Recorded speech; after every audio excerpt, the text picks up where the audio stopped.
Previously on Roleplay Radio? Professor Mirsha paid me a visit, told me some things that were a little difficult to hear. What sort of things? Oh, just something about him murdering somebody during his own orientation. Yeah, also got that talk. A tiefling? Yeah. You know, I did some research. Apparently the tiefling he killed was named Lore. I haven't had many leads. The closest I've got is it might be one of the deans. Which one? I don't know. There are 10 of them. How about you? Have you gotten any closer? The only people that we could think of that might possibly be it. I know that Xanther apparently sympathizes or something along those lines with the Auric. We don't have anything that would prove that Greta or Rosie would not be a potential solution, but I don't get that impression from them at all. Especially since Greta was manipulated. Exactly. I'm sorry to say, but I suspect that little girlfriend of yours, Krieg. So, I think Aurora is trying to convince her uncle to use a captive mage hunter as a weapon against the Auric? Wow, that's a lot. Wait, hang on, did you say mage hunter? Yeah. That's it! And Gary completely derails this, starts rifling through all of his stuff, and he pulls out the sack of mage hunter venom that he'd gotten off of the larva at the Burning Hammer Gala, and he takes like a little drop of it and he mixes it into what he was doing. Hi guys, did you guys hear about Shelley? They're not doing so well with withdrawal. Have they not drunk anything since? No, not a single drop. That'll kill you. Yeah, they're at the infirmary. I'm actually heading there now, because I missed them. They're my only friend. Mistake's gonna use her earring. Have you been working on that assignment, Mr. Swiftfoot? Oh, right. Well, I've been very busy, didn't I? And yes, I've heard. You've been very busy drinking with your friend, Shelley Shell. I do sincerely hope you focus on your studies and your assignments, Mr. Swiftfoot, because you really shouldn't affiliate yourself with Shelley Shell. There'll be a bad influence on you. Shelley, did you know that I was never supposed to be here? You know, my old home, the Blackmoors, we were displaced because Dapplewing and her people are investing in the railroad, and the railroad needs lumber, and lumber comes from trees, and our home is not a home anymore. Gary didn't sleep because he'd been following up on this latest concoction that he'd made with the mage hunter venom, and it worked.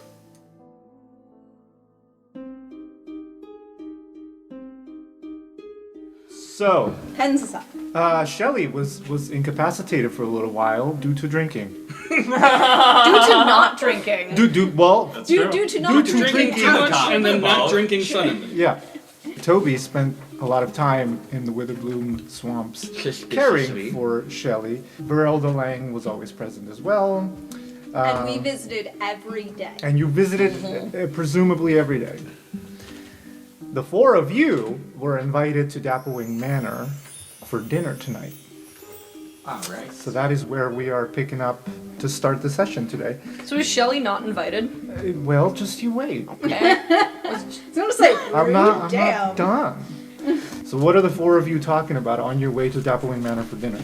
It's a real shame that Shelley won't be able to make it to this. I feel like they would have really enjoyed this.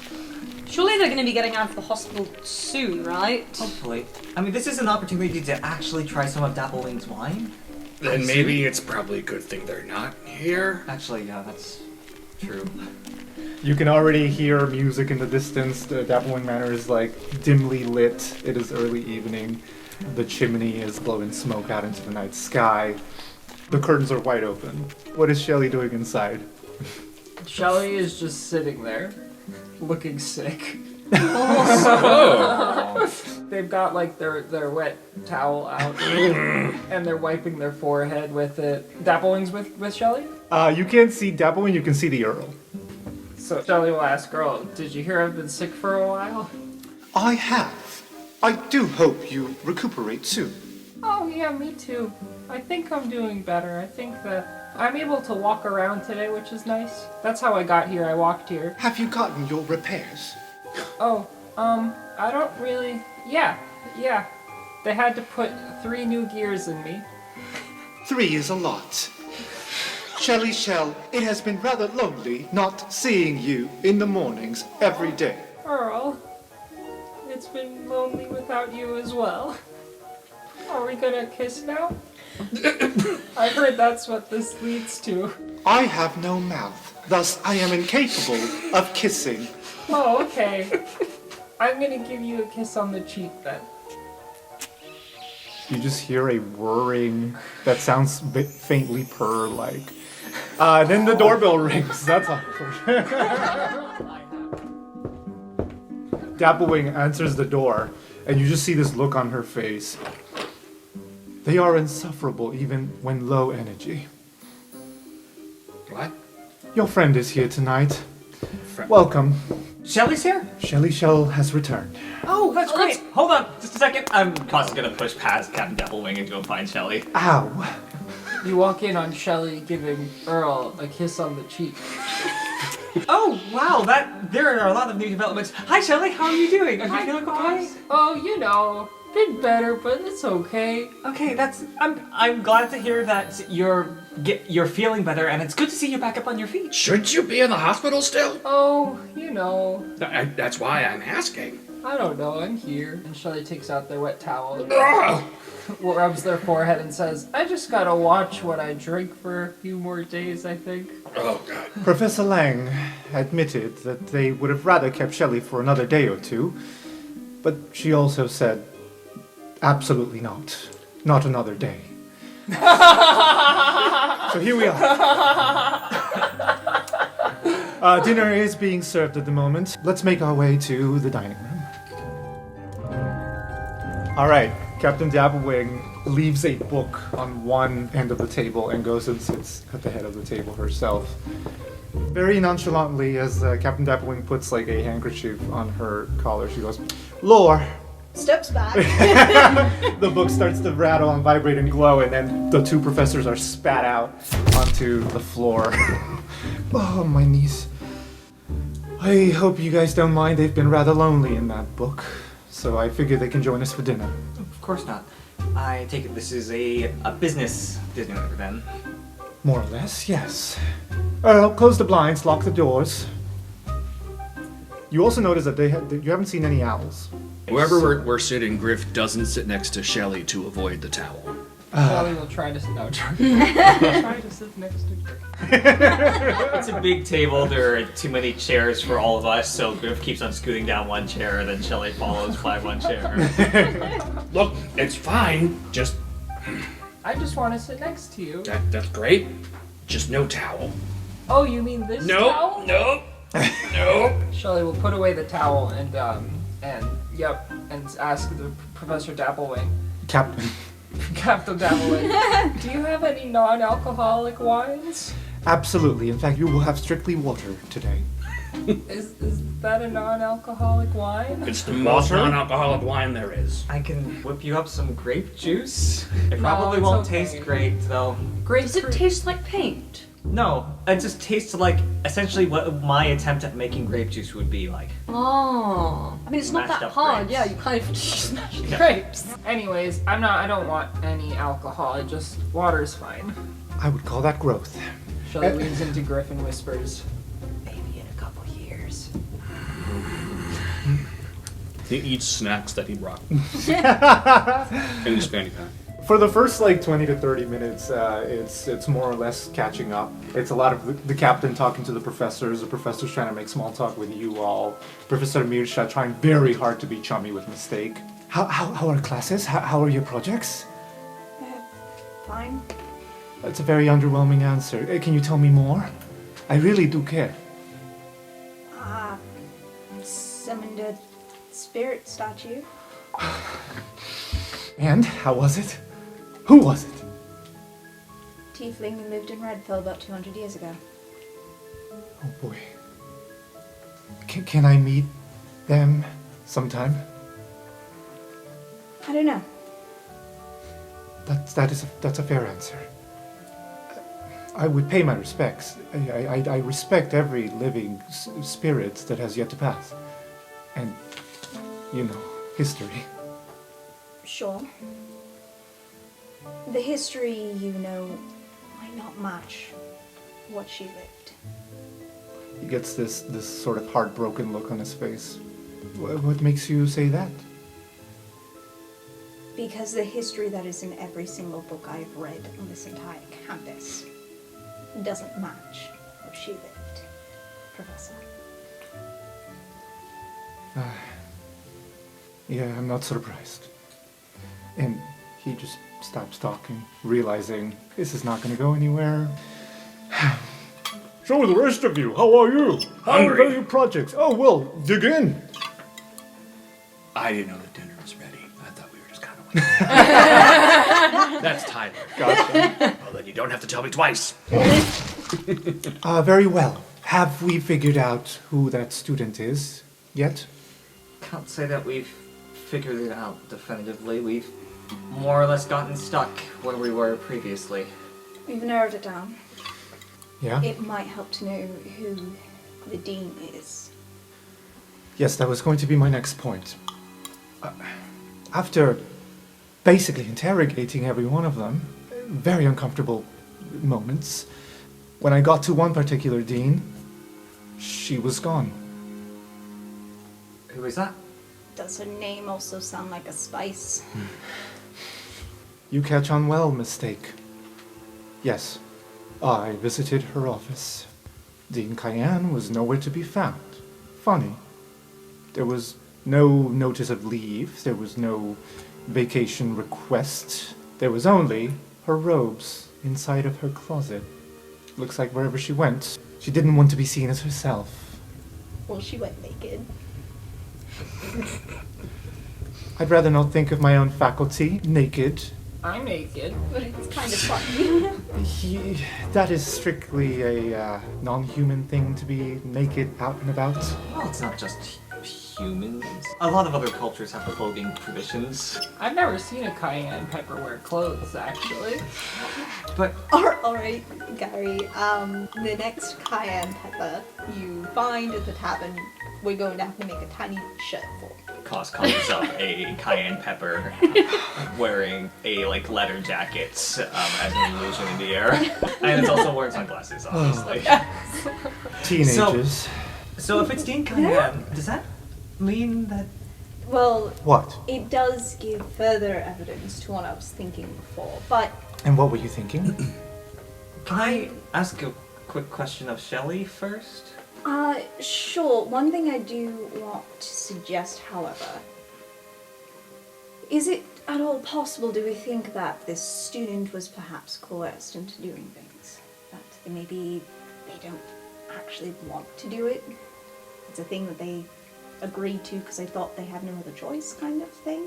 Whether they were coerced or not makes little difference. It makes all the difference. It's a difference between being able to talk to someone and having to fight them. Whoever it is, they potentially could have put everyone in danger with those little antics throughout the year. The chess fight, the Bows End Tavern fight. The Bows End Tavern was from Clockwork Servant, which would have gotten its orders. From Dean Cayenne. Regardless, the student was in on it. And that student will answer for their choices. But I think Mistake's point is that it's not really a choice if the alternative to the choice is being hurt or your family being hurt. And it does leave an opportunity to confront them and then maybe get them to work for us. Espionage shit. Or Of all even the- just safely get them out. Of all the suspects that we have, I don't see any of them as being malicious. Around then, the two professors chime in. Quintorius is like, This is why we came up with a plan. Captain, may I tell them, please? Just please. very well. Cass All also right. had a question for Shelley. I'll save it for later. Alright. All right. We are expanding the Dragon's Guard next year. They will no longer just be campus security, they will also go out and scout and do missions for Strixhaven University, in which case whoever the student is, if they were coerced, and if their family really is in danger, the Dragon's Guard will be there to help. Thus, Thus, it is your responsibility, as you've agreed to do, to find the student and let us take care of the rest. Is that a good enough answer for you all? Sure. I'm gonna go to the bathroom. Does anybody else want to come? I'll go. What bathroom are you gonna use? The one I used last time I was here. The one in the corner that we hid in when we were trying to steal the wine? I mean, you didn't need to give all the details, but yes. Okay, let's go. Why the hell did I ally with the same fucking students who broke in? Are you gonna be on the top or bottom this time? So, as Cos is going off, they will, when they think they're out of earshot, say to Shelly, I know that you've been kind of out of commission for a little while, but from what we hear, Toby has been with you this entire time. Is that true? Yeah, Toby's an angel. Yeah, so we found something out, Okay. and we think that, like, I don't think Toby is not kind of like a precious friend to be protected in some ways, but also it seems like Toby was working with Dean Cayenne on some sort of special secret project. Oh. Well, from what I remember at the party that we had before Shelly thinks back to the last time they were drunk. Roll a constitution check. It's an 11. Okay, little bit of a verb. A verb? Yeah, you know when you Oh, burp and boy. a little tiny vomit comes out? How about just acid reflux? No, it's a verb. Go on. Continue. Well, I know that Toby wouldn't kill me, so It does kind of seem like if he wanted to hurt you, he would have had plenty of chances to do it while you were, well, alone with him for extended periods of time in your room. but just because he wouldn't hurt me doesn't mean he wouldn't hurt you. I don't think he would hurt any of us either, unless he's been just putting on a very good act this entire year. But wasn't that the job of the orc student? To hurt us, maybe not directly. Oh, I wanted to ask, has Toby been with you this entire time, or do you know if he's been going off anywhere else while you were out? Not the entire time. well, you know, I was asleep for a lot of it, so I don't know. Did he tell you what he was doing? No, but he did give me a lot of hugs. Yeah, I don't remember. I'm sorry, Cos. It's okay. I just, he's one of the people that we haven't, like, cleared yet, and as wild as it might seem, he's not a bad suspect in that way. Shelly's just gonna sit down on the floor. You okay? It would just be really sad. I know.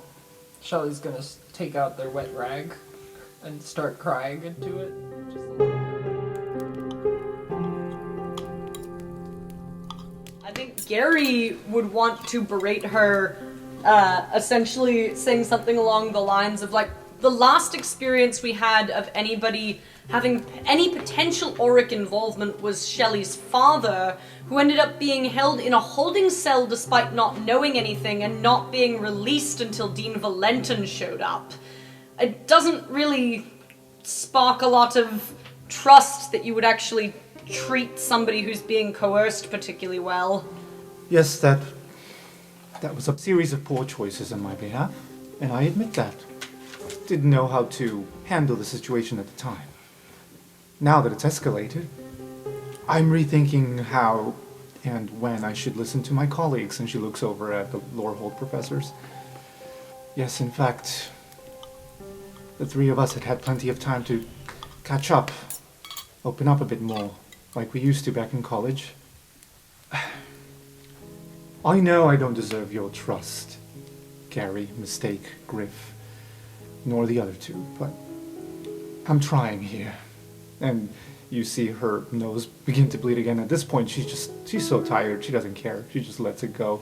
It kind of dribbles onto her napkin that's on her collar. I'm running out of time, so I'm trying to make amends with everyone. And then she wipes. Gary is forced into awkward silence for not really knowing what to say when someone basically admits that they're dying. They can still be a jerk. I worry that They will strike tonight, tomorrow. Now that Dean Cayenne is gone, who knows what their timeline looks like. Did you not get that information? No. Well, Lorene apparently heard from her dad, who really wants her to be not around campus on a particular weekend. This upcoming weekend, in fact. She tried to talk to Dean Cayenne about it, which went about as well as you can imagine. So we suggested she either talk to you or Dean Imbraham. Well, it looks like I know who she chose. Very well. That Dean Imbraham wouldn't tell you, but alright. I'm still winning back my colleagues' distrusts. Thank you for letting me know. I will double security around your tower. No one will come near it after dark. Doesn't do that much for the rest of campus. Or if the student is in our tower. That is why you must find them tonight. Can you? I mean, I have an idea, but it'd be easier tomorrow. Very well. We will keep guard until then. Maybe not have excessive guard until then? That makes sense. Try and keep things looking normal? I'll have them on patrol duty nearby at a moment's call. Dragon's Guard will escort you all to my manor tomorrow after sunset. Please have someone. Mr. Grigg, could you do me a favor?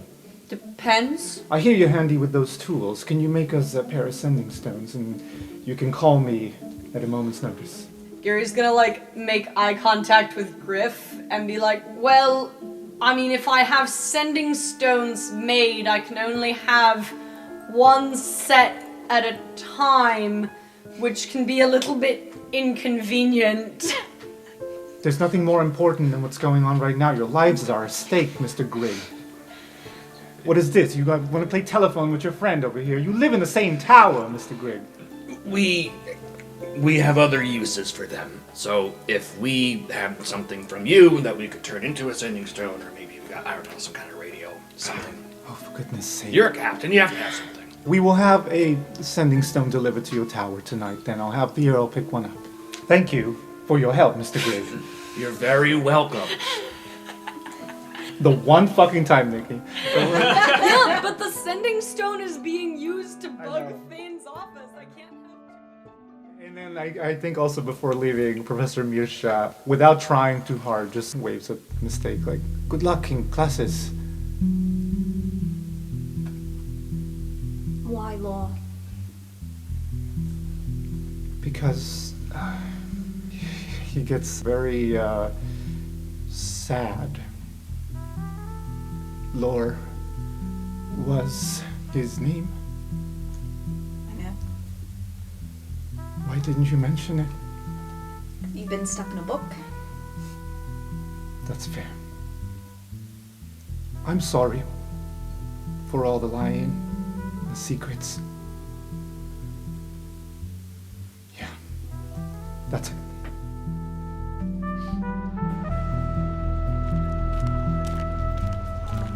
So, there's a thing in the morning. You probably saw the little signs I put in the tower already about the little scavenger hunt. Just a reminder that's tomorrow morning. Okay. I feel like this is a plan that we were not Very confused. clued in on. There's going to be a scavenger hunt in our tower for useful study materials and as a stress relief thing.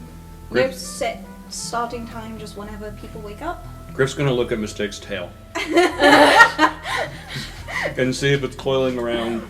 It's dark, but you have dark vision. No, it's not. She's not particularly nervous, but she has been very quiet all night. No, it's, sorry, it's just, there's been a lot going on. Hiding things, people can find them, and it will be an excuse to have the entire tower there together. We can break off individually and talk to people, or as a group. Sort okay. of like the party, but hopefully less awkward. Sounds fun. What are we I waiting? got it. So we're just searching through people's rooms? No, I'm not gonna. Like rummaging? As you're getting close to Krokt Tower, you're within like 100 feet, you just hear a shout. Shelly! Shelly! And starts sobbing. Toby is like waving, you can see his silhouette. Is he in Shelly's room? No, he's in his own room, but he's climbing onto the windowsill, and he looks like he's about to jump. Speak of the devil. Shelly's sobbing and just says, Toby, and opens up their arms. And he jumps. Oh, that's a 7. He does not land on your arms. He on the ground next to you. Yeah, Toby, and then... Oh my god. Oh, I can't feel my legs. Toby, you didn't jump far enough. I'm sorry. Toby, feel better, please. Just don't do that again, but also feel better. Oh. His back cracks. Thank you. Oh, Shelly. It's good to have you back. He just hugs your shell. Sorry I couldn't move fast enough to catch you. It's alright, Shelly. Why are you crying? Oh, it's just... I haven't been home in, how long has it been? Weeks. 2 weeks? Yeah. I think. Well then, come on. Let's get you in. I'll make you a soup. I will tuck you in. Don't worry. I'll take care of them. Come on. Okay, Toby. We know we can trust you, Toby, to take very good care of Shelly. You're our guy. Shelly's my best friend. That's why we know we can trust you. Yeah. 100%. Thanks, guys. Hey, I saw the scavenger hunt thing. Question about that. Is it just us, or are more people coming? It's just the tower, that's all. Okay. Yeah, alright. It sounds fun. Oh, did you want other people to come? No, You had some no, folks no. in mind? No. Hey, Toby, maybe when we do the scavenger hunt thing, we could be partners. I was hoping Shelly would be my partner. I feel like I haven't gotten to know you so good, even though I have like a +3 with him. Everyone has a Shelly's +3 gonna with turn Toby. to Toby when Toby says that and says, do you want to be my partner? Of course. There Shelly's was gonna lean in to give Toby a kiss. You're just gonna drunk kiss everyone. he was Not drunk, but like Meanwhile, Mistake and Jordan have worked out a secret code. Whenever one of them needs to just either accompany or be bailed out of their dorm tower for any reason, they change the color of the lights in their respective room. I love it. I feel like a conspiracy theorist and a theoretical mathematician would be very interested in secret codes. Yeah. At some point prior to this morning, Mistake went out to the shops, probably asked Jordan to go with her because she did not want anyone in the tower, and went out and got 30-ish containers of some sort, small that they can be easily hidden, and a whole bunch of caffeine candies. Once everyone goes to bed, Mistake's staying up, and she is hiding 29 of these. They all are numbered, 1 through 30, except number 18 is missing. So she's hiding all of these all around the common areas in the kitchen, around outside. Some might be a little buried, stuck up in trees. She's just spending the night hiding these everywhere she can. diabolical. So, it is the following morning. How does this happen? Mistake is on the couch, sitting on it upside down, and that her back is on the seat cushion, head is kind of dangling off, her feet are sticking up over the back of the couch, reading through something, some book. But that's where she is when the first person wakes up. Griff will come down quietly. I'm assuming that there is muffins, cause Gary. Or scones. He walks over to the couch that he was gonna sit on and sees this tiefling. This tiefling. Our friend Mistake. This And tiefling. he takes a bite. Morning. What you doing there? Crumbs probably falling. Reading. Anything good? I mean, it's a computational magic textbook, so not particularly. So real dry, no narrative, no drama, no bathtub scene. there weirdly are bathtubs involved in one of these problems. The cat is right next to Mistake purring now that the cat's back. It feels very lonely without the ink. Griff just looks at the cat. Okay, I'll be honest. I don't know this cat's name. Shelly comes down and says, "You mean Twiddles? At this point, I'm not sure. Twiddles, come here, Twiddles." I mean, what? Mistake, you let me know when we're kicking the shindig off. Tweedledee, tweedle. I'll see you later. It's whenever you want. Everything's hidden. Aurora and Rosie both come downstairs, helping themselves to breakfast. Wait, like we can just walk around and find it? There's not like a ready, get, set, go? No. It's not any sort of competition. So then Griff slides his paw underneath where Mistake is laying to lift up the cushion to see if there's anything. With Mistake sitting roll on a it. strength check. Yeah. That's a 5 plus not enough. It's a 3. It's an 8. It's one-handed. Nope. Seems very uncomfortable, like kind of drops the book almost on her face. How dense are you? What are you? No wonder I lost the armor. Okay. And he's just gonna you gotta train more. He just walks away. He Sorry. just comes down at this point. So what did I just walk in on? You know, I. Game's on. The same. And Griff just starts moving quickly around the place to look more. Toga's just like, just coming down, very sleepy as well. Cuss comes down in a tracksuit, get ready to start running around. Griff sees that, just immediately stops and goes, "Yes, that's what I need. We're partners." Oh, thank God. Okay, I suppose that would work. I was planning on partnering up with somebody else, but I guess, sure. Damn. No, it's cool. Well, No, that's fine. yeah, okay, so remember how that this is also kind of like a working thing where we're trying to get to know people better, so I think it's better if we don't pair up within our group of people that we understand are all good, right? Toby, we're back on. Oh, shit. Shelly. And Griff just walks over. Shelly, he's my guy. But, And I just take him off. but Shelly is my partner. And he just awkwardly, like, holds his cheek. No, it's gonna be great. We're gonna be great. Okay. He just takes him up the stairs.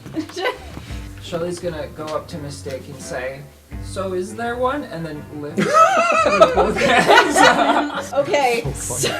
So now just Mistake is lifted up in the air. It's like gripping onto the sides of the cushion to not fall off. Is there one under there?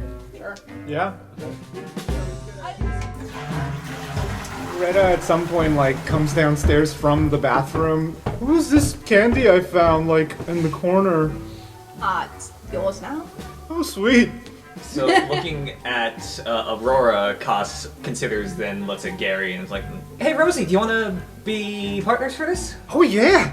This sounds fun. Why not? Koss pops up into the tallest form they can manage so that they can cover both heights. Oh, smart. I was going to say someone needs to check up the chimney. Maybe they taped one. Mistake is only like 5 feet tall. I don't know her tricks. Mistake is just back to reading a textbook, pretending she's not hearing all of this.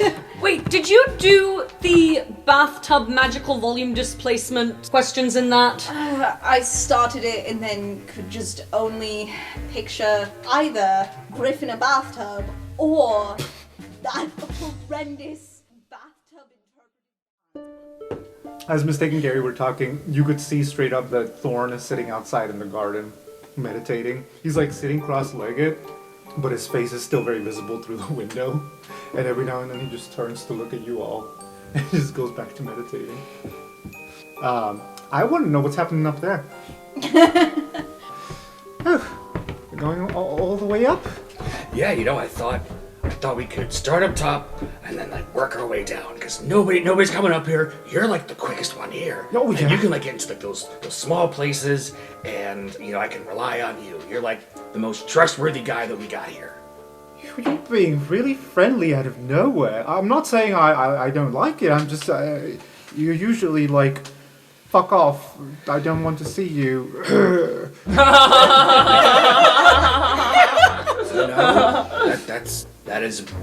You're right. It's really more like. Well, it's really more like we'll work on yours. But yeah, no, I recognize that I have been not the nicest, and Shelly being racked up for the time, and you always going there, I'm grateful. And so, yeah. Oh, Don't tell anybody I said that. that's really nice, Griff. Yeah, Shelley really does think highly of you. They think highly of all of you. I'm lucky to have a friend like Shelley. Yeah, I'd say we all are. Oh, look, here's one.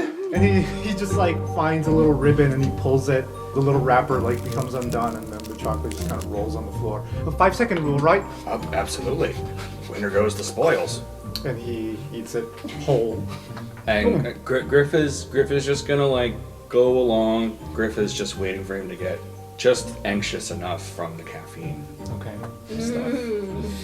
So Cost was hoping to take Rosie up towards where Toby would be, because I think Yeah, I was gonna say. they have mostly suspicions towards Toby and Aurora. Also, is not entirely sure what's going on with Griff and Toby. So Cost actually doesn't want to like be like exactly within eye shot of them, but just wants to have detect thoughts up and have them within range of that, getting Toby's surface thoughts. Okay. Shit. We'll come right back to that. Anything else happening in the common room that we should be aware of? I was gonna say, I think Gary's gonna go ask Aurora if she has a partner yet. You're asking me if I have a partner? Well, for the Didn't you already do this the before scavenger the winter hunt. break? Okay. No. But I would love to. Okay. You You think? want to have a partner? I don't have a partner yet. No, Shelly.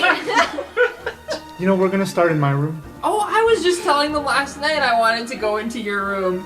Please don't. At least not while I'm not there. Oh, well, you would be there with...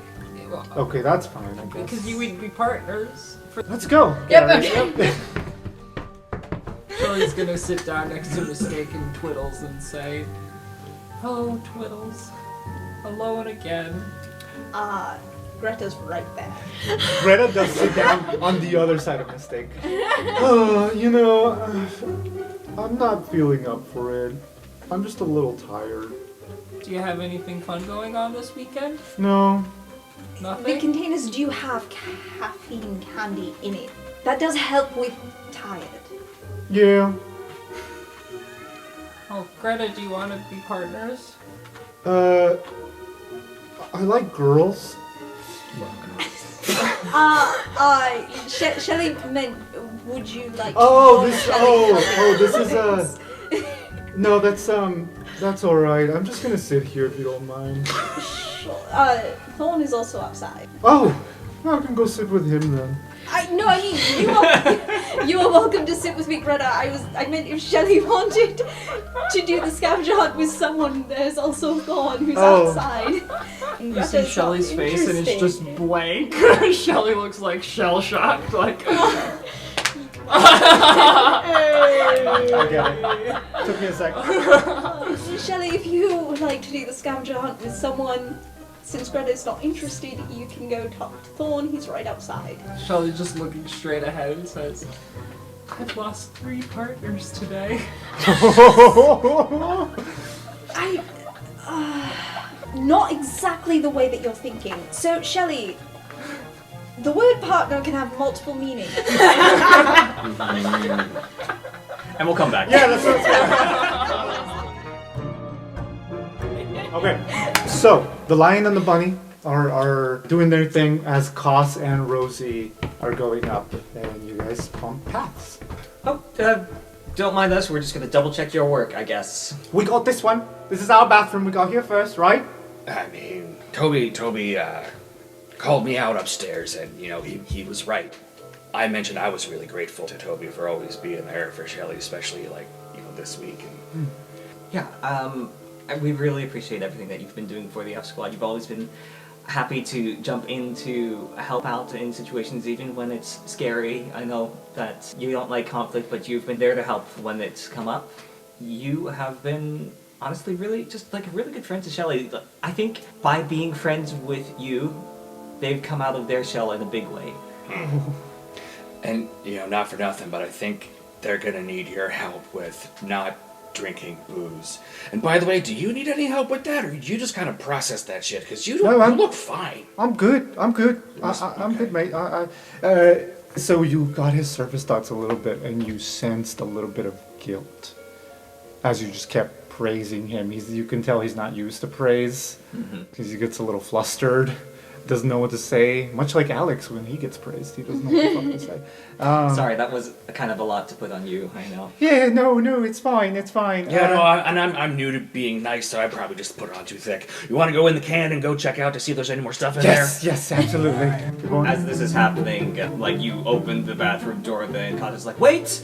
And then creates a screwdriver out of thin air and unscrews the bathroom door and takes out a candy. Oh, that's good. That just changes everything. We need to go back and recheck everything. We didn't check possibly if there were openings, apertures. You know I like a good aperture. Now wait a minute. Did you just snatch that from us? Well, it seems like you gotta step up your game, Griff. Burning hammer. Oh.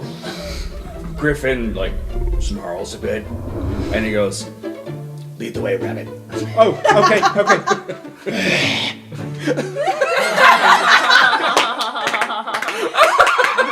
How was I? That was very... You keep on going. Right, thanks. Oh, let's go. Meanwhile, in Aurora's room, door slams to a shut. Aurora basically pins Gary against the wall. It's a little sexy, but she's just like, what the fuck's going on? Dapplewing told us that there's a student Auric and that they're probably somebody who's friends with us. I knew it. What did we talk about? B Squad. We're supposed to be kept in the loop. There's a very high likelihood it's somebody from the B Squad. Oh, fuck. That's why this is happening, isn't it? Probably Mistake didn't really let the rest of us in on this. I bet. Oh. I have other news that you might not like. Lay 'em on me. You're kind of the number 2 suspect. I don't think that you're an Auric, otherwise I wouldn't tell you this. But, I figured that you might as well know. It's kind of badass, actually. I'm a suspect. I mean, you're very sexy and mysterious, so... Oh. Oh my. I don't want to watch your role-playing. That's a first. That is not why we're here. You sir, sit down and be quiet while I roleplay flirting with my wife. What do you think the RP stands for in TTRPG? We'll continue this scene after everybody leaves. No, I'm just kidding. So whenever you ask someone if they want to be a partner, maybe specify what kind of partner, like scavenger hunt partner, lab partner, romantic partner, that sort of thing, just so there's no confusion. You are welcome to go hunt things. I'm going to go check on our friends outside. Okay, bye. This is not a rejection. I didn't ask you to be my partner. That is very true. I would have rejected you because my... I know where they all are, Shelley. I can't. I literally can't. Alright. Rejections. Shelley's gonna like put their head in their shell very slowly. Just slowly sink into the shell. Alright, just pat Shelley's shell. I'm like, Shelley, you're a wonderful friend. This is not a reflection on how anyone feels about you personally. Alright, so we're outside. Yeah, that Shelley needs the booze to have some sense of able to be confident in the world. We gotta build you back up. So Mistake was going to chat with Greta because she seemed kind of sad. So you find Thorn and Greta meditating. Well, Thorn is meditating, Greta's reading next to him. Going to walk over, sit next to Greta. Hi. Alright, if I sit here? Yeah? You doing alright, Greta? You seem a little low energy today. I've been feeling a little woozy lately. Kind of forgot to do my classwork and homework. Failed some assignments. Things are weird. Yeah, that sounds rough. Just forgetfulness, sort of? Yeah, probably. Yeah. Anything else you feel like you're forgetting? I forgot to eat lunch the other day. I've done that before, yeah. I don't know, that's about it. So mostly just, forgetting. I forgot to go to Iron Lifter Society. I forgot I was in it. That's odd. I mean, that seems really important to you. Yeah. Anyway, Have you talked to anyone about that? I mean, I don't think anyone cares. That's not true. I mean, I'm here and I'm caring. Oh, thanks. Well, that's new. Somebody in the tower caring about me? We all care about you, Greta. No. I mean, Griff is even in Iron Lifter Society with you, isn't he? Oh, yeah. Yeah, he is. Maybe we all get really busy and things get chaotic and we're not always good at taking care of our friends the way we should be. But Yeah, that happens. it's not because we don't care. But if you haven't been feeling well, it might not be a bad idea to go to the infirmary. Oh. Yeah, okay. Now? Now? I mean, now works. Okay. You can always talk to Professor Lang. I mean, she's kind of a bitch, but she is a good healer. Yeah, alright. I'm gonna go do that. Bye. Sure, I feel like Steak is like pondering, like, I want to escort her. I feel like she needs an escort. You hear Thorn, who was sitting right there, say, "She also forgot her classes." That's really concerning. I'm worried she's going to forget where she's going before she gets there.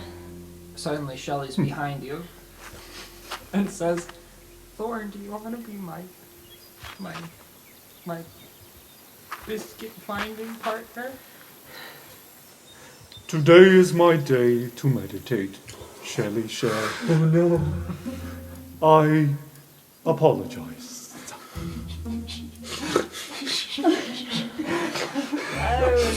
Oh no. Shelley, I'm gonna go to the doctor. Actually, that's wonderful. So Greta's going there right now. Would you like to be Greta's going to the doctor partner? Yes. Before that happens, I want to go back upstairs.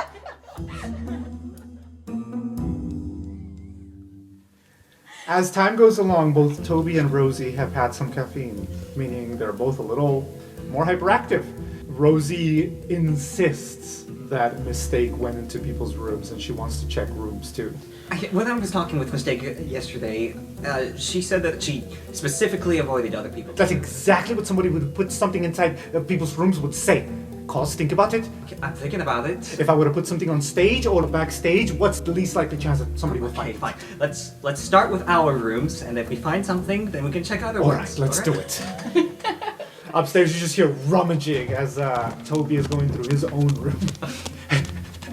You want to check over there? I'll check over here. And that closet's mine, but feel free to look under. I'll look under the bed. Alright, so can Griff investigate his room for anything that he might find from Professor Cayenne? Or anything that would... Please. Okay. Gets a 19. Nice. Fucking finally. Griff finally succeeds at an investigation. All of these investigation roles, and I'm sitting here like, I have expertise in this.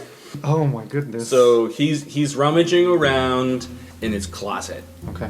He's in a corner somewhere, not paying you any mind. He's really invested in this game now, and in fact, he's got like a satchel he's filling up with candy. Griff is saying things like, "I can smell it, man. There's definitely something here." Oh, I know. You check his coat pockets in his closet. There's shelves and whatnot, and then in the corner you see a pair of boots, and you realize Toby doesn't wear shoes, and so. Naturally, I think you would look in the boot, right? With a 19? I mean, if I'm looking at boots, I'm looking what's inside them. You find this. Snake in my boot. For those Does- listening, it is a folded piece of paper. Does Griff have time to look at this? If you just pocket it, you can just do that. If you want to look at it, it's going to be a stealth check. No, he's gonna pocket it. Okay. He's gonna put it in his most secure place, his fanny pack, and it's zipped shut. What was that? That zipper? Oh, my fanny pack? Oh, Yeah. did you find one? I The candy? no, I got snacks. Oh. Okay. You want some snacks? No, no, no. I want more of these. Like It's fucking cheddar delicious. popcorn. I've never. All right, let's go downstairs. There's nothing here. You can close that. Thank you. And he just kind of closes the closet and he just skitters out. Can I look at the thing? Yeah.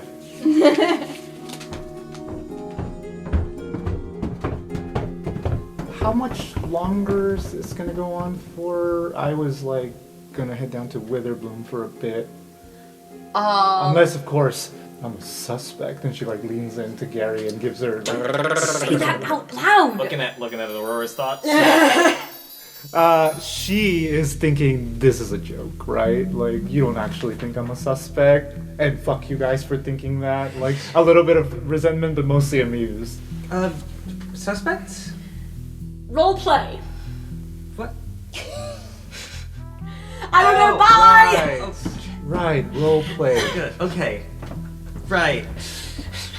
Gary left. Gary got out of there. As Toby's rummaging through the kitchen, he like looks at the clock and he's just like, oh boy, is it that time of day already? Well, I know it's our free day, but I think I'm gonna go take a walk. Maybe I'll bring Shelly with me, and yeah. Shelley actually went with Greta to the infirmary. Did they? Yeah. That's good. Yeah. Greta really wasn't feeling well, so I'm glad Shelley was there to help, and I think Shelley wasn't feeling very well either, so... I see. Well, hey, I'm sorry to hear that Greta wasn't feeling well. I should catch up with them. I think I have enough already. I have found 12. That's a lot. That's a lot, yes. and I ate 2 of 3 of them. 4, okay. Stop looking at me like that. With concern, you may also want to go to the infirmary. Well, actually, if you found 12, I feel like that kind of makes you the winner. I mean, honestly, I got enough that everyone could have, 3. Oh, but you know what? I think we should recognize Toby as the winner. And you know what? I just wrote something up as something I thought that Toby would appreciate to hear as the winner. And he looks right at Toby, and he pulls out the note that he found. He says, "Mistake, would you lock the doors?" Wait. That The door shut. Did Shelly actually leave? Yeah, Shelly's gone. Yeah. And so Griff starts to read. Well, I'm sorry. I think Gary comes down the stairs right at this time. Is that Yeah, gonna be in this because scene? We're all of the here. doors and windows just slammed shut. So the knock That's comes a out. letter that I wrote to Shelly. Shelly The should really be flaming here. sparrow will fly at midday. May the speckled winged soul be embraced by light. I didn't know you were such a good... Wow. And should peril outweigh you, indulge in your vice, and you will be saved just as many others before you. Please stop, please. Long live M. And that's when he hops. He jumps, and since the windows were closed with your odometer, he just smashes against the window and falls on the floor. And Griff grab him by the scruff. Sure. And he just sets him down on the couch. Alright, Toby. Relax, no one here is going to hurt you, alright? And Griff hands the note back to him. Why? Honestly, Why? I didn't really know what I read. I understood some of it. None of us are going to hurt you, Toby. Because He just snatches the note. I don't think you actually want to hurt any of us. I think Shelly should be here for this. I agree. Cost is going to summon up Pigment, their new paintling familiar, and just whisper to Pigment, go find Shelly, bring them back, tell them Toby needs them. Okay. I don't know if... Do you think Pigman can talk? No, but I think that Pigment can do the thing that Cost does, where they, change their shape into, words. Beautiful. Pigment takes the shape of just a K. And then just flies out. So why don't we just say when Shelly gets back we can talk? No. You never should have seen that. He looks at Griff. Well, I did. You weren't supposed to see that. We can either solve it or something else. Toby, you know we're your friends. We're not your enemies. Yeah? Well, then how come none of you ever bothered to ask me anything or befriend me except for Shelly? Huh? Where do I come from? The scary forest place. The scary forest place. You think that's the name of it? Yeah, do you? No, but I mean, it was a scary forest place. And why did I leave? The Blackmoors, that was it. That actually So, was question: it. how many of us actually know this? You can roll history checks. He only told Shelly. Yeah. So I got a 23 total. Damn. I got a 29 total. Nice. Got a 19. An 18. Okay, so you would have overheard him talking to Shelly pretty often about his family and just like how they were displaced, the building of this railroad, which was in part funded by Strixhaven and Captain Dapplewing, needed a lot of lumber and basically decimated the Blackmoors for this railroad project. He just like is, tapping his foot very rapidly. You don't know. You don't understand. You know nothing. Then you can tell us. Why, so you can villainize me? Why would we So we can protect you. villainize you, Toby? Because. And he grits his teeth very loudly, looks at the clock again, and says, I put the Eldritch Bomb on the chest.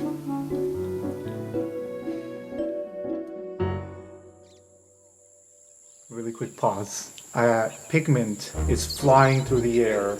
It looks like an inkling, but made of like all sorts of colors. Shimmery paint. Shimmery paints. Pigment arrives. It just looks like a blob to you at first, and then slowly it forms into the letter K, and then the letter O, and the letter S, and the letter S. And it just says, Cos needs you. I said Toby needs you. Oh, The little Cos says Toby needs you. Cos said Toby needs you. Shelly's sobbing and going, nobody needs me, but okay, Toby. And Shelly starts sprinting. Flat right through the paint wing. Yeah. I was hoping I was gonna fall over and then wild shape into something that could run fast. But Please. You trip and you fall in the water. What comes out of the water? ooh. Shelly pops out as a bunny. Shelly pops out as a bunny and starts sprinting I towards. dig it. I dig it. Back at the tower, Toby just said, I was the one who put the Eldritch Bomb on the chest. We figured. I think the bigger question is just why? Why? Because Why? your home's being destroyed in part by Dapplewing. I'd guess. Is that why? My whole family's homeless now. They were moved to towns, relocated, living in slums. We had a beautiful, beautiful forest. Yeah, it had monsters, but we managed. It's better than the monsters that live in the villages. And what, you think I'm just supposed to lay low and take it, yeah? I'm just a kid. My parents, at least they had a full life. My home was taken away from me. The school is evil. If they do that to people, Is it the fault of the school as a whole, Toby? all I know is that Captain gave money to people to cut down our trees. We used to just go and forage. Now, we have to beg. Sit around at the alleyway outside of a tavern and beg that maybe they'll throw away something edible. What, you think that that's easy? Mistake's gonna sit next to Toby and take her gloves off. And just sort of sit there next to him. What happened there? When I was young, I went to the market. I didn't have any money, of course. I just wanted to go. Something fell off the stall. I picked it up and put it back. But they thought I was stealing.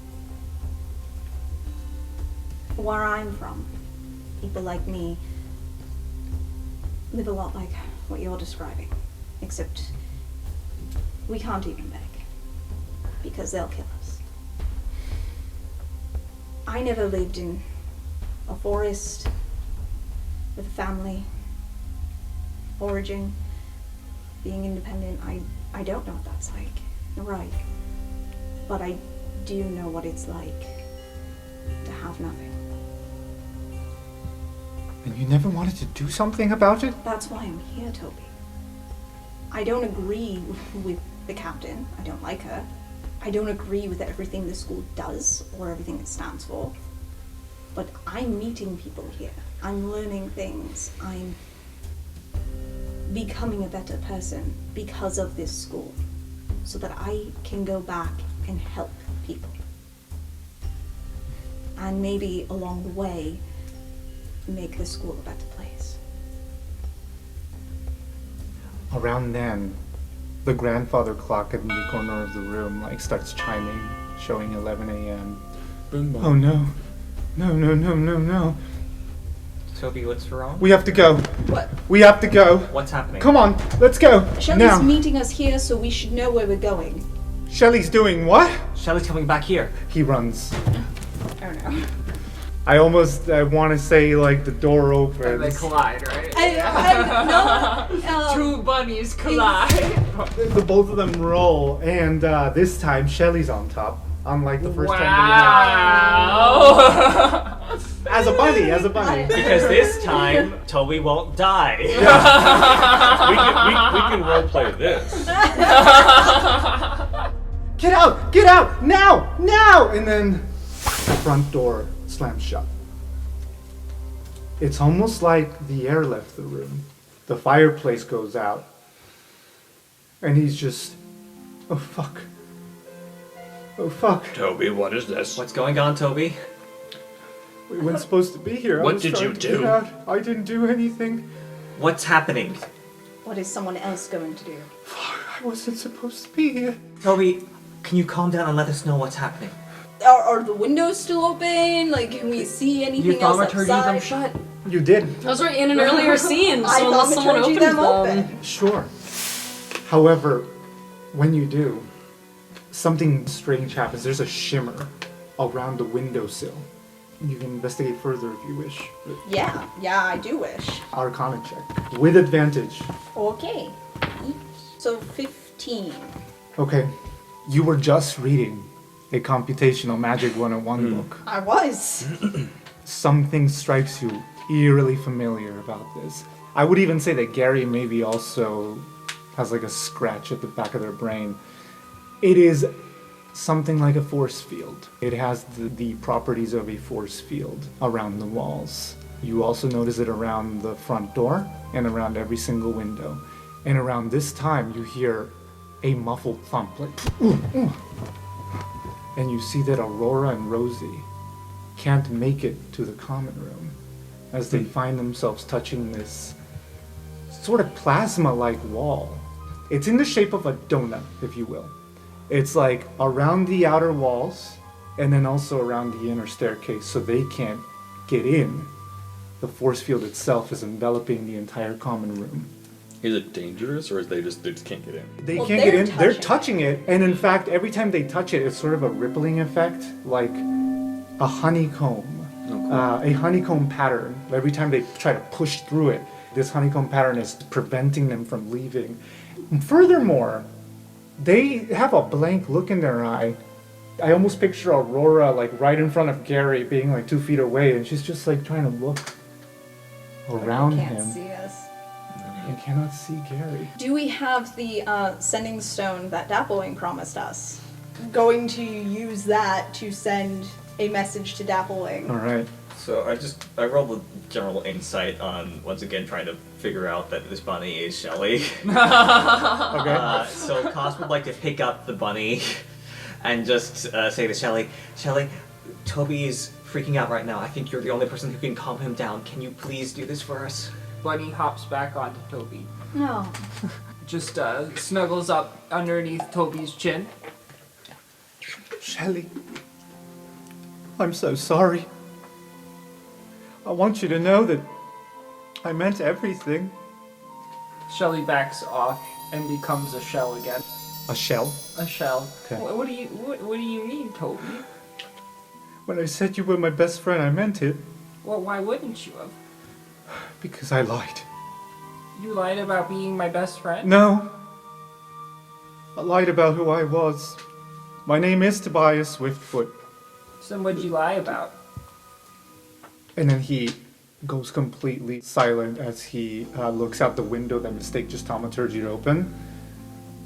And he just points. You see an auric mask behind it. A person with the auric uniform as well, and the mask and the hood, observing their work. Maybe might even put a hand on it. Shelly And- says, I already knew you were an orc, Toby. What? What? My friends told me it was you. I'm so sorry, Shelley. I don't care. What? Well, you could have murdered me at any point, so clearly... I don't want to murder anyone. Well, yeah, you see, that's why I didn't care. I'm just here to create a distraction. I'm not the murderer. You just want to help people murder us. No. You wouldn't... No. Toby, why did you help us throughout this entire year? Because I had assignments and I didn't know what I was getting myself into. But then I met you and you're very nice people. I told her I didn't want to do it. After I did the chest, I said no more. That was it. That was supposed to attack her. And he looks at Aurora. It was only supposed to attack her. It didn't come to life in time. What would you gain by attacking Aurora? Nothing. It's a distraction for all of her doings. Okay. And then the second time I did not agree to it, she said, fine, I'll have a clockwork servant do it. And then the Bosun Tavern fight happened. And I don't know what she'd do to me if I told you. Well, you're trapped in here with us right now, so you might as well tell us what's going to happen. Oh shit. And around then you start hearing noises around the common room. So by this point, Mistake sent a message through the sending stone. What would you have said? Something like, Krokt Tower magically isolated with auric student, non-combatant, auric here. I by the way, I think Griff is visibly angry at Toby, and he is deciding whether or not he's actually a non-combatant. But he really doesn't want to hurt Toby, but he's very, very angry. Gary's just gonna pull out his supply that he's made so far of Eldritch Bomb Neutralizer and just start handing out turkey basters. What is that? Eldritch Bomb Neutralizer. As you guys are standing around, once the auric makes sure that her work is done, she turns around, walks away, and as she walks away, disappears into thin air. And that's when the scraping happens. It's a scraping followed by a thump. And this chair here begins to boom, boom, boom, boom, tiptoe until it reveals itself. It turns around. So, as we're seeing everything, Akos will say to Toby, well, if you helped us before, you can help us out now, because you're maybe an orc, but you're also part of the B Squad, so... And if you can't, you can stay out of the way. At the same time, the grandfather clock begins to ring again, but it's 11:05. The clock begins to spin by itself. Faster, faster, faster, as you notice the clock itself becomes an eye, like a cyclops eye. Grandfather clock comes to life as well. And then lastly, you hear a Tasmanian devil like, growl as this fucking stool comes to life. Stool. Right in front of Gary and Mistake. I'm so sorry, you guys. And Cos will say, don't worry. And then, like, do like a little loop spin with one hand and be like, we got this. Please roll initiative, you guys. Hey! Gary, the chair, the grandfather clock, and the stool just came to life. What do? You're first. Oh, shit. Have you used your flight potion? Oh my god, Gary, fly. Yes. Alright, yeah, Gary drinks his experimental elixir of flight. It tastes like blubber. Oh, that's pretty nasty. Tasty. Yeah. And then he's gonna yell to the others, like, use the turkey basters! They will stop being eldritch bombed in like 6 seconds if you hit them. All right. So what happens is this grandfather clock, the sides of it splinter open as these arms pop out of its sides, and it begins to waddle towards Mistake and try to hit her. 19 to hit. Yeah. You would also have to roll a strength saving throw, please. Oh no. 11. I got a 5, so you're not grappled. He's trying to like embrace you and pin you down, but you managed to wiggle out. Meanwhile, the stool is going to hop over to the nearest humanoid that it sees, and you're flying now. Damn. It's going to try to get Shelly. This little Tasmanian devil-like stool is going to try to jump up at Shelly's face, and that is only a 12. Hello, young one. Its teeth sink into the bark shield, and for a second it's just stuck there. And then eventually it just topples and falls at your feet. And then finally, this chair. It very awkwardly waddles. It's going to try to get Cos. And that will be a nat 20. Re-roll it, please. Yes, gladly. Okay, that's a 9. Okay, that does miss. Do you like change into a gnome at last minute and then change back up to full height? I mean, that makes sense to me. It just bites air. Griff, Well, you that are was on the next. line. Griff's gonna use the glaive that he got from Dapplewing against the armchair. So You can clearly see the Eldritch Bomb on the side of the armchair just dripping. Griff rushes up behind Cos, unzips the fanny pack, puts the bulb of the baster in his mouth. He gives it a squeeze. Okay, so what's gonna happen is it's gonna make a dexterity saving throw. You don't do anything. Okay. It's rocking back and forth as you squirt it, and that is a 15. Fuck. So you miss one charge. You still have 2. The antidote is about to hit it, and it just rocks at the right time, and it hits floor. All right, and so he has his hands up in the air, holding the glaive, and then he goes in for like an upward stab in the face. And that brings us over to Mistake. I And then- uninstalled that app, thank you. Suddenly, I'm debating if it is worth it to try in Tasha's hideous laughter this clock. How wise do I think a clock is? Well, it's a grandfather. Yeah, I mean, I'm gonna hit it with the turkey baster. and So it fails. it fails the saving throw. That clock is like a target, and it hits. For a moment, you see it shiver. Are you still attacking? I'm gonna cast Tasha's hideous laughter on this guy. He needs to make a wisdom save. That's a 5. It fails! Suddenly, has a panic attack, a laughter attack, as it just kind of topples over right in front of you, laughing its ass off. Cos. Cos does not enjoy being attacked by the chair, so we'll pat Griff on the back and just be like, you got this, buddy! And then use Misty Step to poof over here right between Shelly and Mistake. Hey! Oh. And we'll then whisper to the stool, you're not even a full-fledged chair, you know that? And cast Dissonant Whispers on it.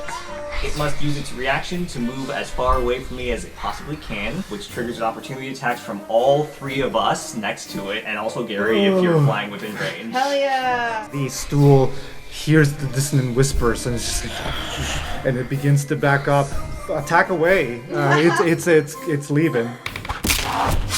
Shelly's gonna be like, come back, friend. And do another tap. How do you do this? So yeah, Shelly just is like, I'm sorry, cutie. and like just gently just hits it on the forehead with the warhammer. Shelly's going to hand Toby the turkey baster and say, Toby, use this to defend yourself. Just squirt it on them. Can you roll a charisma check for that, please? Persuasion, specifically. It's 13. Okay. Tobias, with that roll, took the turkey baster and just stared at it and thought about what he did. And he begins to back up towards the fireplace and hides. Meanwhile, Griff, to your left, more scraping, as the cushions on this chair That Toby's hiding behind. More scraping! as the cushions open up.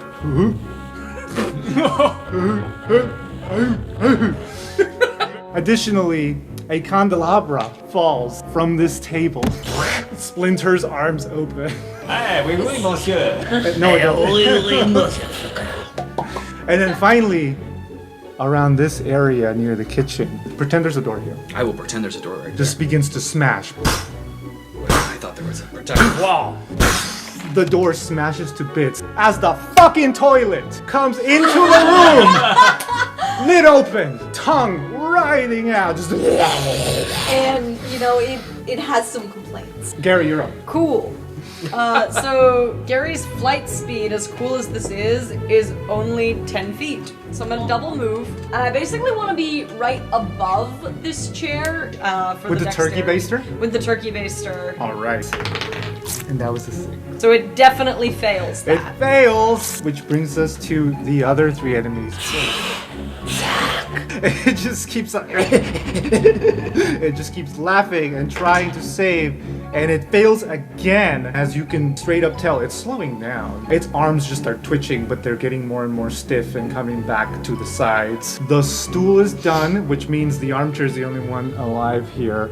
It's going to turn around towards Shelly, who's right in front of it, and try to bite. Does a 20 hit? It does hit. It Damn. does hit. That's a It's been 15 hit. plus 5. Wow. It tried to grapple you. You wriggled out, but in so doing, you sacrificed your warhammer. It was the warhammer that it grabbed and just snatched it from you. Starts munching on it to bits. It eats your warhammer. Oh shit. Griff, you're up. Griff is going to, let's say he like runs and backs up, jumps up on the piano, There's this awful sound as Orlando and he's gonna shoot his chromatic orb from the ring, and it's gonna go just like his fingernail from way back when. It's gonna hit the blade and twin. You're gonna get the toilet and the armchair? And this time, ever since, you know, doing his fire and elemental and getting more acquainted with it, I think we're gonna see some more elements. He's gonna shoot lightning this time. 19 plus 5, That hit the armchair. 17 plus 5. Roll me some damage for both, baby. That was Griff. Mistake, you're up. Okay, candelabra. I am using steady aim, and I am shooting at it with my bow with advantage. One of those is a 17 plus 5. That hits. Yeah. So this is a candelabra. Yeah. So how do you do this, That's kind of Mistake? why I was like, no, I'll just shoot this. This candelabra really thought, ooh, fight. The arrow, so it has 3 candles, and it is perpendicular to Mistake, such that the arrow hits all 3 candles in a row. That's amazing. And now there's just 3 halves of 3 candles just on the ground. Okay. The flames thankfully died off before it touched anything flammable. Badass Mistake. Costs. Very good. More of that, please. And hand over some inspiration to Mistake. Come over here to get a better view of everything that's happening and yell out to the toilet. I want you to know, no matter what butt I had, you were very comfortable. Uncomfortable validation. All right, wisdom saving throw. Yep. Griff just did a lightning spell over the last 6 seconds at 2 enemies, and you were right near the window. So I want to say that for a moment, as Thorn was right outside meditating, just goes, "Huh?" and looks into the window, but cannot see you. But you do see him put his hand on the earth as if to feel the vibrations. That's all. Shelly.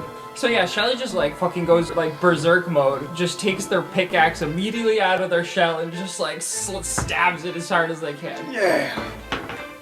How do you do this? Yeah. Shelly just lost their warhammer, and you know that was like the thing they came to school with, and they're a little upset about it. So they ripped their pickaxe out of their shell, and in one like motion just put it through its mouth, right where the warhammer went. They're like, "Eat this, you piece of shit!" And it just goes right through, and then yep, that's about it.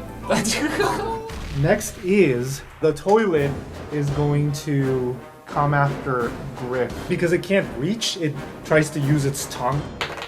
And that is going to hit at 20. This tongue literally slaps you and smacks you against the window. And Thorn right outside definitely knows something's fucking up, even though he can't see you. This little chair is getting stiffer and stiffer. And it looks around and finds Shelly. And Shelly's like guarding their pickaxe. Yeah. They're not losing this pickaxe. 12 to hit. Shelly's not even facing it. Shelly's got their shell to it. So it just tries to nibble. However, at that point, you've killed 3 furnitures. One of them is hideously laughing. Still. It's getting stiffer and stiffer, and it's about to become stiff. Yeah. When all of a sudden you hear eerie keyboards. Eerie keys. It's not me. He's still on the.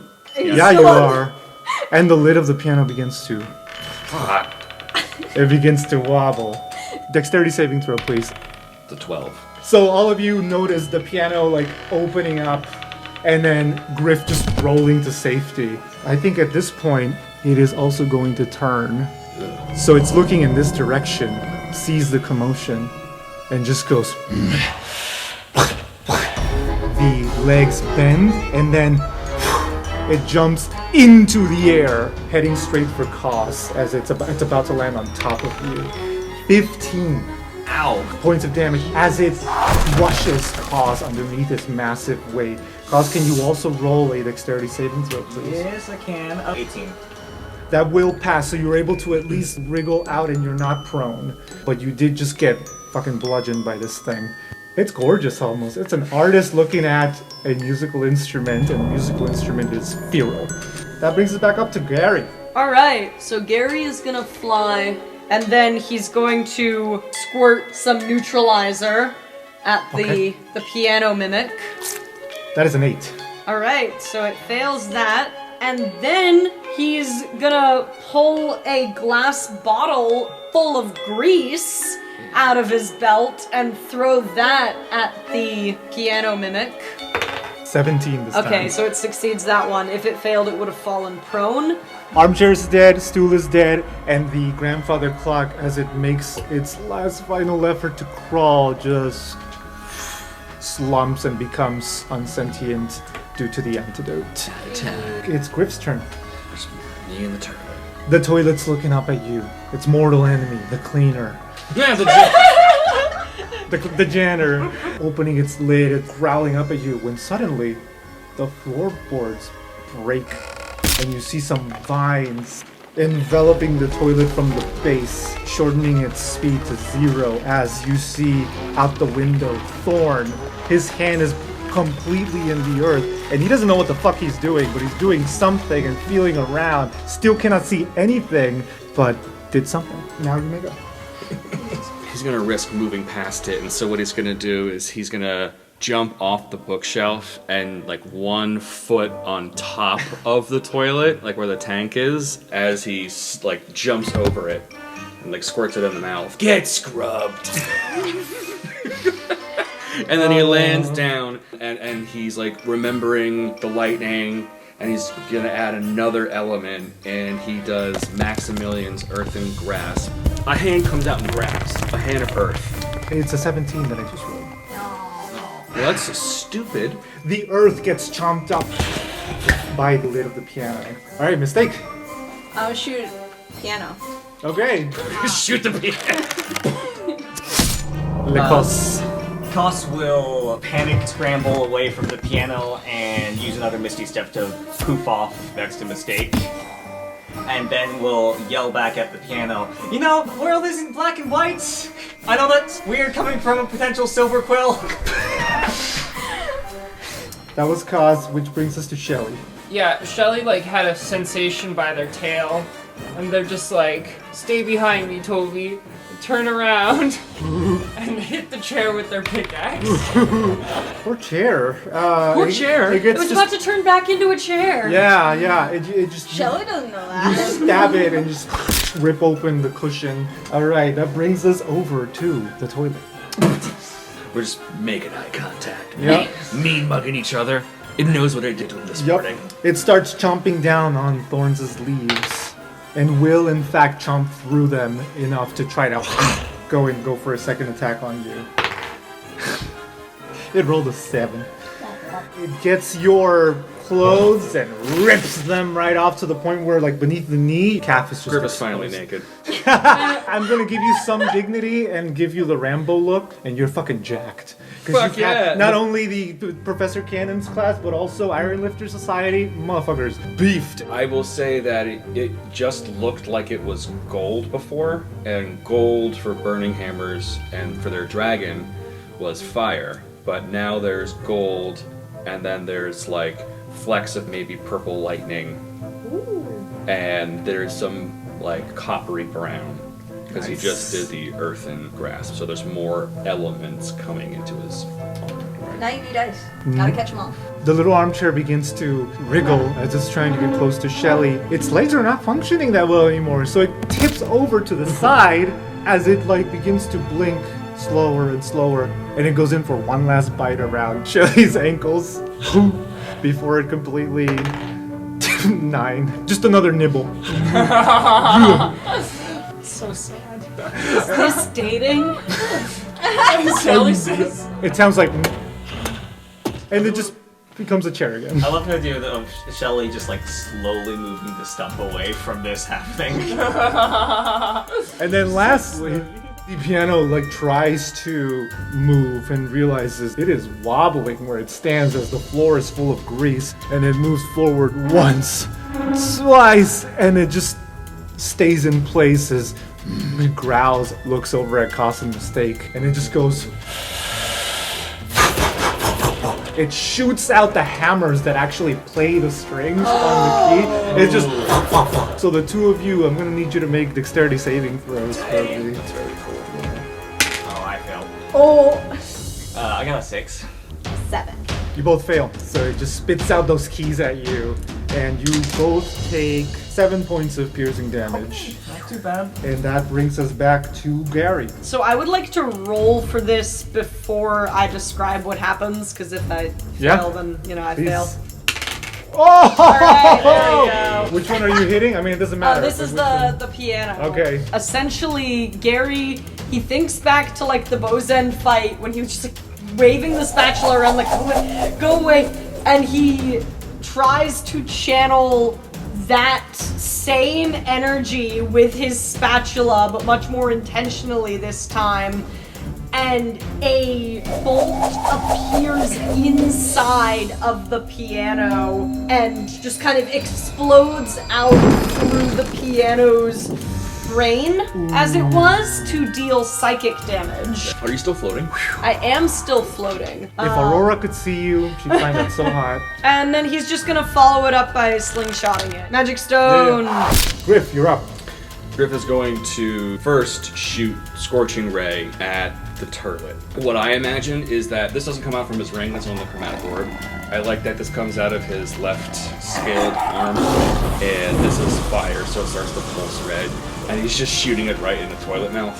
And so then he's gonna turn around and with the last Scorching Ray, hurl one at the piano. Throws on his other arm just to be a big pulsing fireball. Oh, that's so cool. I love that. As you're hitting it with this fire, you see how there's music sheets there? That was Cause's musical. Oh no. I hope they remembered it by heart because it is now in flames. Sorry. You're Mistake. destroying everything that we love. Books, the music, the toilet. I'm gonna just keep firing at Okay. this piano. All Mostly right. out of spite now, like, you bitch. That Yeah. Yep. It's not looking that great.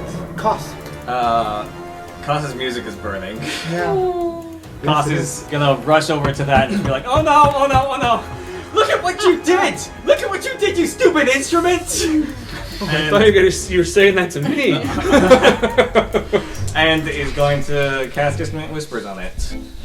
Quick metagame. If you move exactly there, you've moved into the grease. Okay. You have to roll a dexterity saving throw. I can still do this. Okay, I fail, so I'm prone. I think the way that Kaz actually cast Dissonant Whispers is they go over to the piano and they just like slam on the keys.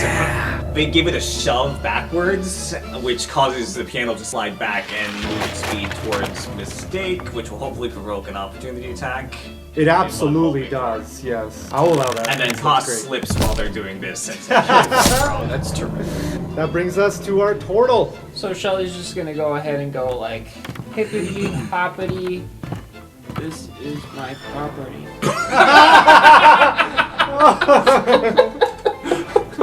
Are you still raging? Yep. Go for it. And then was like, that was the dumbest thing I've ever said, and then kind of just like is disappointed in themselves. What did you roll? A 3. Aww. That does bring us to their round. They're almost done, but they're gonna go in for one last kill. It's golden. I actually want to be extra gross here Get it. and say the toilet jumps up and tries to grab your head close. You were swirly. Like clamshell. Swirly attack. 15 to hit. No. Oh my god, is this goodbye mullet? Don't you fucking dare. It missed. It fucking missed. It Don't you did. fucking It did. dare. It's not gonna Don't hurt you. fucking dare. But think about the story arc.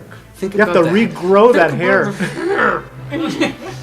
Okay, it damages the ends. You know what? You decide, Alex. You know what happened the last time you did something to Griff. Yes, I know. Yes. Meanwhile, this piano turns back around. It's on its last hinges. Also, the toilet, after it ripped off some of Griff's hair, just kind of falls.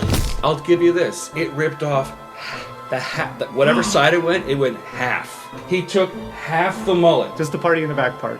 Gotcha. So he's got a misshapen party in the back. Beautiful. And lastly, that piano is going to regurgitate again and do one last hurrah.